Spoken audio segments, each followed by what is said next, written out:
নমস্কার, সকলকে স্বাগত জানিয়ে আমি আজকে আমার প্রথম ভ্লগ চালু করছি। এখানে আমরা আলোচনা করব মানুষের একটি সাধারণ সমস্যা, যা হলো জমি জায়গার সমস্যা ও তার সমাধান। এই চ্যানেলে নিয়মিতভাবে আপনি জমি জায়গা সম্পর্কিত বিভিন্ন আপডেট পাবেন। তাই আপনাদের কাছে অনুরোধ, যদি তথ্যটি আপনাদের ভালো লাগে তাহলে ভিডিওটি লাইক করে দেবেন এবং চ্যানেলটি সাবস্ক্রাইব করে দেবেন। তাই শুরু করা যাক। আপনারা হয়তো অনেকেই শুনে থাকবেন, লোকে বলে জমি জায়গা থাকা মানেই ঝামেলা পোয়ানো। কথাটা কিন্তু অনেকাংশে সত্যি, যদি সঠিক সময়ে সঠিক পদক্ষেপ না গ্রহণ করা হয়। তো আজকে যেটা আমরা আলোচনা করব সেটা হলো, জাল দলিলের মাধ্যমে আপনার সম্পত্তি যদি অন্য কারো নামে রেকর্ড হয়ে গিয়ে থাকে তাহলে আপনার কী করণীয়। এটা শুধু আপনার এলাকায় নয়, সারা পশ্চিমবঙ্গে একটা বড় সমস্যার কারণ হয়ে দাঁড়িয়েছে জাল দলিলে রেকর্ড হয়ে যাওয়া। তো ধরুন, কোনো একটি সম্পত্তি যেটা আপনার নামে রেকর্ড আছে, বা আপনার বাবা আপনার দাদুর নামে রেকর্ড থাকতে পারে, আপনার নামে সেই পর্চাটাও আছে।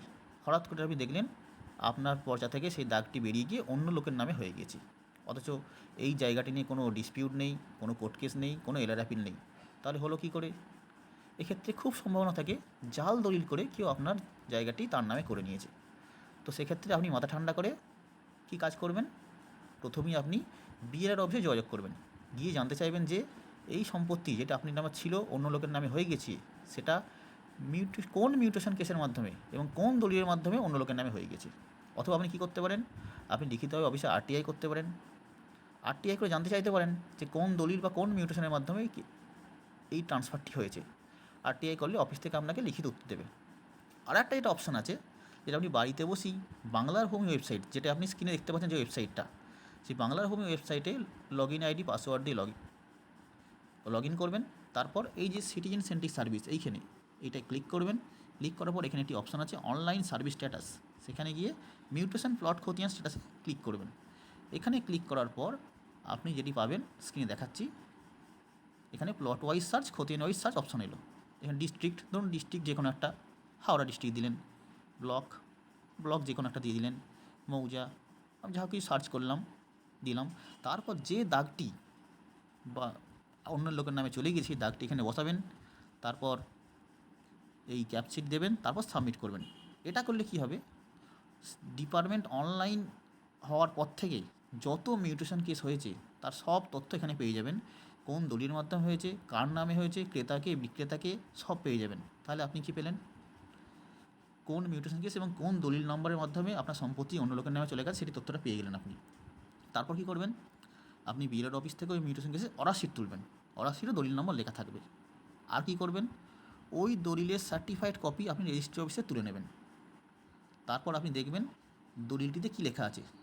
দলিলটিতে যদি দেখেন যে ক্রেতা বিক্রেতা সম্পূর্ণ আলাদা, আপনার ল্যান্ড শিডিউলের সঙ্গে সেটা ম্যাচও করছে না, দাগ নম্বরও আলাদা, তাহলে আপনি স্পষ্ট হয়ে যাবেন জাল দলিলের মাধ্যমে এই রেকর্ডটি হয়েছে।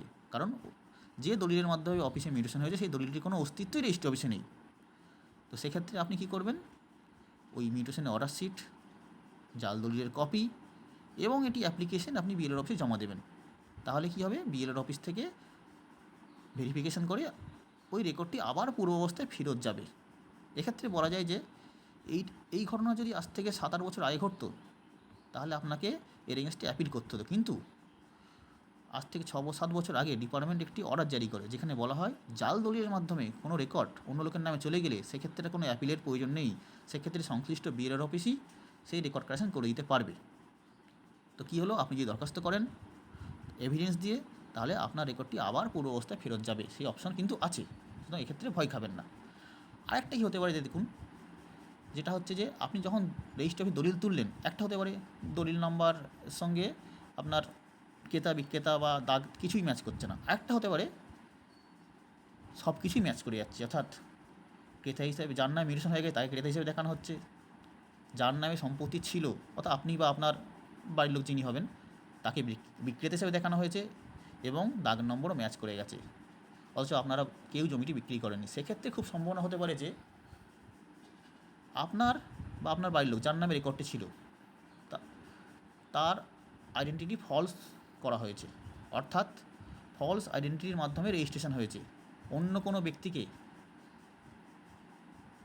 আপনি বা আপনার বাড়ির লোকে যিনি হবেন তাকে সাজিয়ে নিয়ে গিয়ে দলিলটি করা হয়েছে। সেক্ষেত্রে আপনার কী করণীয়, সেক্ষেত্রে আপনার হচ্ছে এই দলিলের কপিটি আপনি তুলে নেবেন। তুলে নিয়ে সিভিল কোর্ট থেকে দলিলটি নাল অ্যান্ড ভয়েড করাতে হবে আপনাকে। ওই দলিলটি যখনই ইনঅ্যাক্টিভ হবে সেই অর্ডারটা নেওয়ার পর সেই অর্ডারের কপি দিয়ে আপনি অফিসে দরখাস্ত করে রেকর্ডটি পুরো অবস্থা ফেরত নিতে পারবেন। তাহলে বোঝা গেল এই দুরকম প্রসেসে আপনার কী করতে হবে। আশা করছি এই তথ্যটা আপনার গায়ে লাগবে। ভিডিওটা আজ এখানেই শেষ করছি। পরবর্তী ভিডিওতে আমরা অন্য কোনো তথ্য নিয়ে আসবো। ধন্যবাদ।